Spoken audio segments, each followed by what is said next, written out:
कोडो millet health के लिए बहुत अच्छा। क्या आपको कोडो मिलेट्स के कुछ साइड इफेक्ट्स हो रहे हैं? ये सिर्फ तभी होगा अगर आप कुछ बातों का ध्यान नहीं रखेंगे। नमस्कार दोस्तों, I am doctor Neha, your own homeopath. आज हम डिटेल में जानेंगे कि कोडो मिलेट क्या है, इसके हेल्थ बेनिफिट्स क्या हैं, कोडो मिलेट को कैसे पहचानें। इसके लिए कोडो मिलेट खाना सबसे अच्छा है और किन लोगों को कोडो मिलेट का सेवन नहीं करना चाहिए, इसे पकाना कैसे है और इसके क्या क्या व्यंजन बनाकर खाए जा सकते हैं। मैंने अपनी पुरानी वीडियोस में, जो कि आप आई बटन को क्लिक करके देख सकते हैं, मिलेट्स की डिटेल्ड इंट्रोडक्शन दी हुई है। फिर भी शॉर्ट में थोड़ा सा रिवाइज कर लेते हैं उन नए लोगों के लिए जो आज पहली बार हमसे जुड़ रहे हैं। देखिए, हम जितना भी अनाज खाते हैं उसको 3 कैटेगरीज में डिवाइड किया गया है। पॉजिटिव ग्रेन यानी कि सकारात्मक अनाज, नेगेटिव ग्रेन यानी कि नकारात्मक अनाज और न्यूट्रल ग्रेन यानी कि तटस्थ अनाज। फर्स्ट है positive grain.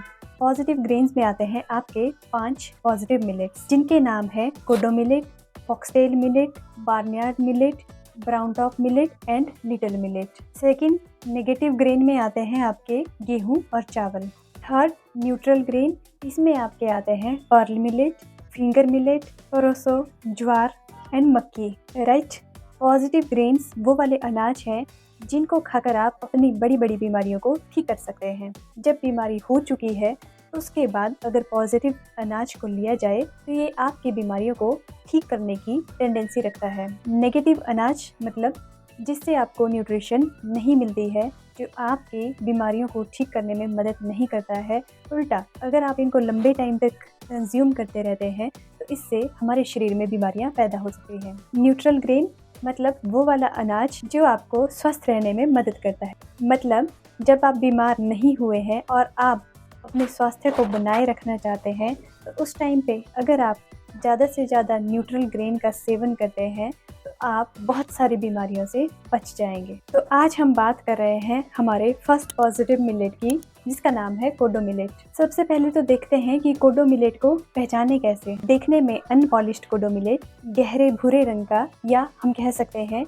Pinkish brown colour का होता है। सफेद दिखने वाला कोडो मिलेट आपको कंज्यूम नहीं करना है क्योंकि वो पॉलिश्ड मिलेट होता है, उससे आपको न्यूट्रिशन उतनी ज्यादा नहीं मिलती है। कोडो मिलेट को चावल की तरह ही खाया जाता है। जनरली स्थानीय भाषा में लोग इसे भगर के चावल के नाम से भी जानते हैं, बट अलग अलग जगहों पे इसे अलग अलग नामों से जाना जाता है। जैसे कि तेलुगु में इसे अरिकालू के नाम से जाना जाता है, वहीं तमिल में वर्गु, गुजराती में कोड्रो, कन्नड़ में हरका या अर्का, उर्दू में कोदोन, संस्कृत में कोदरावा और अन्य की लोकल नामों से जाना जाता है, जैसे कि चावल घास, भारतीय गाय घास या खाई बाजरा भी इसे कहा जाता है। इसका साइंटिफिक नाम आप स्क्रीन पे देख सकते हैं। और तो और इसका एक फेमस नाम भी है हिमालयन मिलेट के नाम से, जो ये इंडिकेट करता है कि हिमालय रीजन्स में इस मिलेट को काफी उगाते रहा गया है। आपके एरिया में कोडो मिलेट को लोकली किस नाम से जानते हैं, आप भी हमें कमेंट करके बता सकते हैं ताकि दूसरों को भी इसे पहचानने में आसानी हो। ज्यादातर भारतीय स्थानों में कोडो मिलेट को अब इतना ज्यादा नहीं खाया जाता है, परंतु आज भी छत्तीसगढ़ और झारखंड के कुछ ट्राइबल एरियाज में कोडो मिलेट को मेनली राइस के तौर पर खाया जाता है। उतना ही फ्रिक्वेंटली वहाँ पे कोडो मिलेट को खाया जाता है जितना फ्रिक्वेंटली हम और आप सफेद चावल और गेहूं को रूटीन में खाते हैं। इवन ये भी कहा जाता है कि पुराने टाइम में गुरुद्वारों में कोडो मिलेट को लंगर के तौर पर सर्व किया जाता था। तो ये तो हो गई कोडो मिलेट के बारे में जनरल इंट्रोडक्शन। अब देखते हैं कोडो मिलेट से हमारे शरीर को क्या फायदा मिलता है, क्या न्यूट्रिशन मिलती है। कोडो मिलेट बहुत ही पोषण देने वाला अनाज है। इसमें बहुत सारे पोषक तत्व पाए जाते हैं। इसमें बहुत सारी protein, minerals, water soluble vitamins, fibre, iron, calcium और कार्बोहाइड्रेट पाया जाता है। इसमें कोई ट्रांस फैट नहीं है और ग्लूटेन फ्री है। कौन सा न्यूट्रिएंट कितनी क्वांटिटी में इसके हर 100 ग्राम में पाया जाता है, ये आप स्क्रीन पे देख सकते हैं। चावल और गेहूं के साथ इसका कंपैरिजन भी कर सकते हैं। कौन से हेल्थ इश्यूज में कोडो मिलेट सुधार लाता है, किन लोगों को किन बीमारियों में कोडो मिलेट को लेना चाहिए। फर्स्ट, कोडो मिलेट हमारे ब्लड को, खून को साफ करने का काम करता है, प्योरीफाई करने का काम करता है, जिसकी वजह से ये हमारी इम्यूनिटी में सुधार लाता है, उसको बढ़ाता है। ब्लड शुगर और ब्लड कोलेस्ट्रॉल को मेंटेन रखता है। एनीमिया यानी कि खून की कमी में सुधार लाता है। दूसरा, ये किडनी प्रॉब्लम, प्रोस्टेट की दिक्कत, blood cancer, intestinal cancer, thyroid, गले और लीवर के कैंसर से जुड़ी समस्याओं में छुटकारा दिलाता है। तीसरा, हाई फाइबर कंटेंट एंड इसमें बहुत सारे एंटीऑक्सीडेंट्स के प्रेजेंट होने के कारण ये पाचन के लिए बहुत अच्छा है और कब्ज से राहत दिलाता है। चौथा, ये सोजिश को कम करने में बहुत अच्छा है, इसीलिए जॉइंट्स की पेन में, जॉइंट्स की सोजिश में, महिलाओं में पीरियड्स के दौरान सोजिश या पेन में, उसे कम करने के लिए ये बहुत अच्छा भोजन। पांचवा, ये उन लोगों के लिए बहुत अच्छा है जो कि टाइफाइड, डेंगू, वायरल फीवर या फिर किसी और लंबे टाइम से चली आ रही बीमारी के कारण बहुत ज़्यादा कमज़ोर हो गए हैं, वीकनेस फील करते हैं। ये कोडो मिलेट उनकी कमजोरी को ठीक करने में बहुत ज़्यादा मददगारी है। और सिर्फ कमजोरी ही नहीं, ये नींद को भी बेहतर बनाता है, बोन मैरो के फंक्शन को इम्प्रूव करता है। बोन मैरो की बेहतर फंक्शनिंग के कारण ही ये बहुत सारे कैंसर से हमें बचाता है और कैंसर हो जाने पर भी उससे हो रही परेशानियों में राहत दिलाता है। और कमजोरी किसी भी बीमारी की वजह से हो, उसको ये दूर कर सकता है। खासकर शुगर पेशेंट्स में हो रही नसों की कमजोरी के लिए बहुत अच्छा है। अब यहाँ पर एक सवाल अक्सर लोग मुझसे बहुत ज़्यादा पूछते हैं कि गेहूं और चावल के हर 100 ग्राम में 76 से 79 ग्राम कार्बोहाइड्रेट प्रेजेंट होता है, तो वहीं कोडो मिलेट में भी 65 ग्राम कार्बोहाइड्रेट और 100 ग्राम में प्रेजेंट होता है। तो कोडो मिलेट शुगर को कंट्रोल कैसे कर सकता है, क्योंकि कार्बोहाइड्रेट की मात्रा में सिर्फ 10 ग्राम का ही फर्क है, जो कि बहुत ज़्यादा नहीं है। सवाल बहुत सही है और बहुत इंटरेस्टिंग है। इस सवाल का जवाब ये है कि कार्बोहाइड्रेट की मात्रा में कोडो मिलेट, गेहूं और चावल में कोई खास डिफरेंस नहीं है, बट डिफरेंस है इनमें प्रेजेंट फाइबर की मात्रा में। जहां कोडो मिलेट में कम से कम 9 ग्राम तक फाइबर प्रेजेंट है, वहीं गेहूं में सिर्फ 1.2 ग्राम फाइबर प्रेजेंट है और चावल में उससे भी कम, जो कि ऑलमोस्ट ना के बराबर है। तो क्या होता है, जब कोडो मिलेट हमारे शरीर में एंटर होता है तो इसका फाइबर इसके कार्बोहाइड्रेट के साथ ज्वाइन हो जाता है, मिक्स हो जाता है। और ये आप सभी जानते हैं कि कार्बोहाइड्रेट से ही ग्लूकोज बनता है और वही ब्लड स्ट्रीम में जाकर ब्लड शुगर को रेज करता है।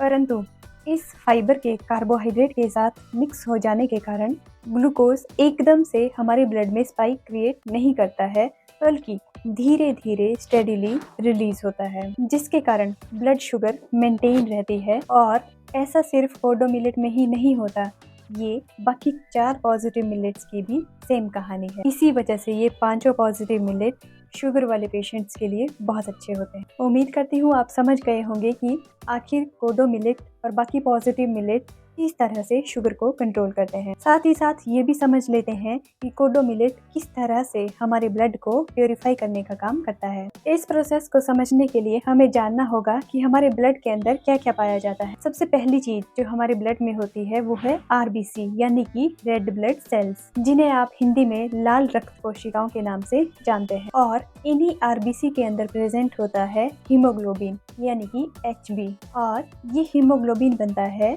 आयरन से एंड ग्लोबिन नाम की एक प्रोटीन से। तो कोडो मिलेट खाने से प्रोटीन भी मिल जाती है और आयरन भी मिल जाता है, इसीलिए HB यानी कि हीमोग्लोबिन काफ़ी हेल्दी रहता है।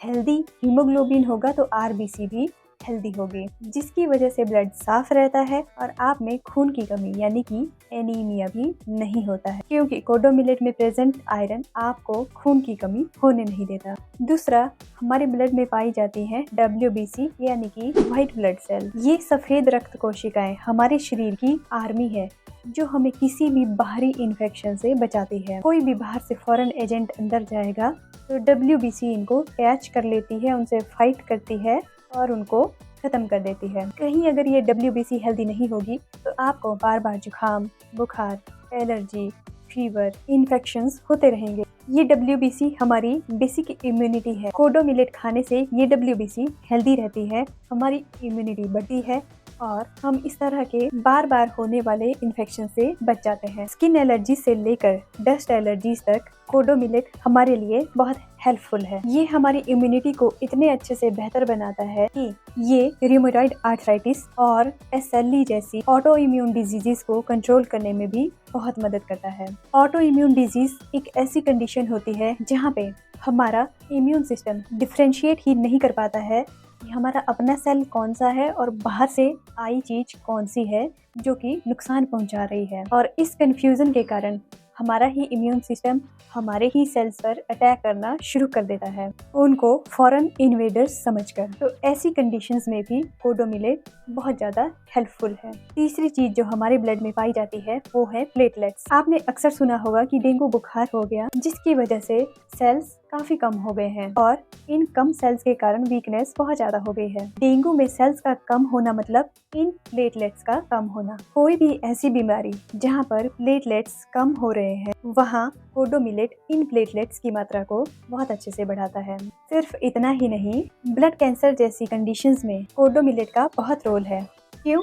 क्योंकि ये ब्लड को प्योरीफाई करने के साथ साथ हमारी बोन मैरो को भी क्लीन करता है, प्योरीफाई करता है। साथ ही साथ क्रॉनिक किडनी डिजीज वाले पेशेंट्स के लिए, हार्ट डिजीज वालों के लिए बहुत अच्छा है, क्योंकि ये हमारे शरीर में टॉक्सिन्स को जमा नहीं होने देता, गंदगी को इकट्ठा नहीं होने देता और ब्लड को पतला रखता है, जिसके कारण हार्ट डिजीज में इम्प्रूवमेंट होती है, किडनी डिजीज में इम्प्रूवमेंट होती है और फैट को भी डिसॉल्व करने का काम करता है, जिसकी वजह से मोटापा कम करने में मदद मिलती है। तो अगर मैं 2-3 लाइन में समराइज करूं तो आपको सिर्फ इतना याद रखना है कि शरीर की जमा गंदगी को बाहर करना है, ब्लड को प्योरीफाई करना है, तो आपको कोडो मिलेट लेना है, गंदगी चाहे बॉडी के किसी भी पार्ट में जमा हो। बट कोडो मिलेट को कंज्यूम करने से पहले आपको कुछ सावधानियां जरूर बरतनी होगी। तो आइए देखते हैं कोडो मिलेट को कंज्यूम किस तरह से करना है, पकाना कैसे है और क्या इसके साथ बाकी 4 पॉजिटिव मिलेट्स भी लेने हैं। जितनी भी बीमारियां मैंने अभी तक बताई, अगर उनमें से कोई बीमारी आपको है तो आपको 5 पॉजिटिव मिलेट अपनी डाइट में शामिल करने हैं। बट इन बीमारियों की कंडीशन में कोडो मिलेट को कंज्यूम करने की ड्यूरेशन आपको ज़्यादा रखनी है। जैसे कि कोडो मिलेट आप 3 दिन ले सकते हैं और बाकी 4 पॉजिटिव मिलेट 1-1 दिन ले सकते हैं। बस ध्यान इतना रखना है कि इन 5 को कभी भी मिक्स नहीं करना है, एक टाइम पर एक ही मिलेट लेना है। पकाना कैसे है? कोडो मिलेट को धोकर 8 से 10 घंटे के लिए पानी में भिगोकर रखना है। उसके बाद खुले मुंह वाले बर्तन में इसे पकाना है, उसी पानी के साथ जिसमें आपने इसको सोक किया है, भिगोने के लिए रखा है, और सिंपल चावल की तरह पकाकर इसको किसी भी दाल सब्जी के साथ खाना है। बट अपनी बीमारी को ठीक करने के लिए शुरू के 4 से 6 हफ्ते तक इसकी अम्बली बनाकर खाना ना भूलें। अगर आप नहीं जानते कि मिलेट अम्बली किस तरह से बनाई जाती है और कैसे कंज्यूम करनी है, तो आप ये वाली वीडियो देख सकते हैं। और हाँ, एक गलती जो अक्सर बहुत सारे लोग करते हैं कोडो मिलेट को पकाने से पहले, जब भी हम कोडो मिलेट को धोते हैं या सोक करने के लिए रखते हैं तो इस पानी में गुड़ की तरह रंग आने लगता है और इस रंग को गंदगी समझकर लोग इसे बार बार धोते हैं, 4-5 बार धोते हैं, जब तक उनको ना लगे कि पानी साफ हो गया। बट आपको ऐसा नहीं करना है, क्योंकि ये कोडो मिलेट का अपना रंग है, ये निकलता रहेगा। बट अगर आप इसको धोते रहोगे और निकालते रहोगे तो रंग के साथ साथ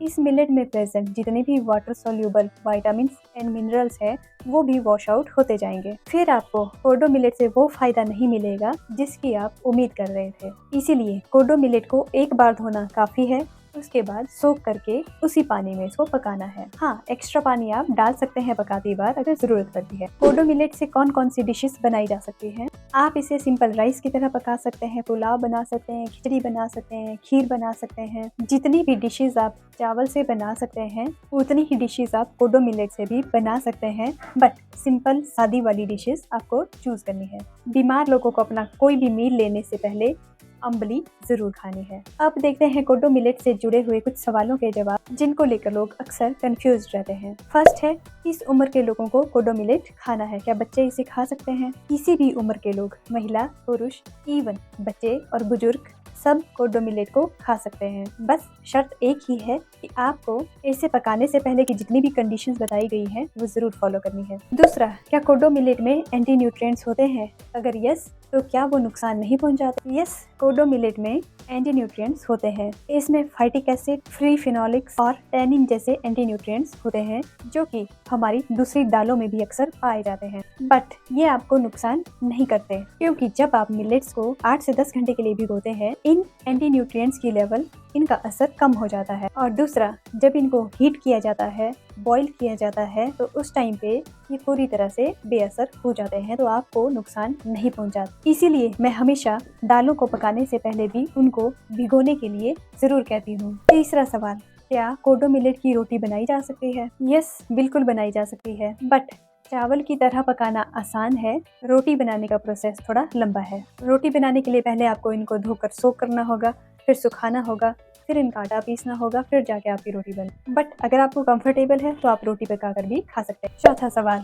क्या कोडो मिलेट को रोज खा सकते हैं? बिल्कुल, इसे रोज खा सकते हैं, बट सिर्फ कोडो मिलेट नहीं, आपको बाकी 4 पॉजिटिव मिलेट भी रोटेशन में लेते रहना है। पांचवा सवाल, क्या बीमार और स्वस्थ लोग दोनों तरह के लोग इसकी कोई भी डिश खा सकते हैं? तो इसका जवाब है, बीमार लोगों को तो इसे अम्बली की तरह खाना कंपलसरी है। पहले 4 से 6 हफ्ते अम्बली की तरह खाकर उसके बाद इसे राइस की तरह पकाकर आप लोग खा सकते हैं। स्वस्थ व्यक्ति इसका कोई भी व्यंजन बनाकर खा सकते हैं। कोशिश करें सिंपल से सिंपल रूप में ही इसकी डिश बनाकर खाएं, बट हफ्ते 15 दिन के बाद अम्बली जरूर खाते रहें। नेक्स्ट सवाल है, क्या कोडो मिलेट को डिनर के तौर पर खा सकते हैं? जी हाँ, आप इसे डिनर के तौर पर खा सकते हैं, और डिनर ही नहीं, आप इसे किसी भी मील में शामिल कर सकते हैं। क्या कोडो मिलेट को पचाना मुश्किल होता है? नहीं, इसे पचाना मुश्किल नहीं होता है, क्योंकि इसमें काफ़ी सारा फाइबर और मिनरल्स होते हैं। बट अगर आप इसे सही तरीके से नहीं पकाएंगे, सोक करे बिना पकाएंगे, तब इसे पचाना मुश्किल हो सकता है। इससे ज़्यादा पूछे जाने वाला सवाल, क्या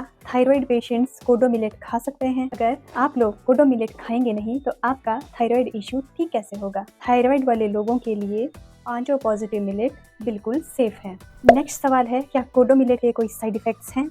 साइड इफ़ेक्ट्स तो नहीं है, बट सही तरीके से नहीं पकाएंगे, पकाने से पहले की कंडीशंस को फुलफिल नहीं करेंगे तो आपको फ़ायदा नहीं होगा। और बाकी अगर आप एक्सेस में कुछ भी खाएंगे तो उसका तो नुकसान होता ही है, फिर चाहे वो कितनी भी हेल्दी चीज़ क्यों ना हो। तो कोडो मिलेट को खाती बार भी इस बात का ध्यान रखें, भूख के अनुसार कम क्वांटिटी में खाएं, सही तरीके से सही प्रकार के बर्तनों में पकाकर खाएं। एक बोनस टिप आपके लिए, अगर आप कोडो मिलेट नहीं खा सकते बट फिर भी इसके फ़ायदे लेना चाहते हैं तो आप इसका जो हस्क होता है उसका काढ़ा बनाकर पी सकते। उसका काढ़ा पीने से भी उतने ही बेनिफिट्स मिलते हैं जितने कि कोडो मिलेट को पकाकर खाने से मिलते हैं। मैंने आपके सवालों को ध्यान में रखते हुए कोडो मिलेट से जुड़ी हुई हेल्थ रिलेटेड ऑलमोस्ट सारी जानकारी आपको दे दी है, बट फिर भी अगर आपका कोई सवाल बचता हो तो आप कमेंट करके पूछ सकते हैं। तो मिलेट्स खाइए और अपनी बीमारियां दूर भगाइए। दवाइयां नहीं खाना चाहते तो मिलेट्स खाइए। मिलेंगे नेक्स्ट वीडियो में, तब तक के लिए स्वस्थ रहें, खुश रहें। I am doctor Neha, your own homeopath. Thank you for watching.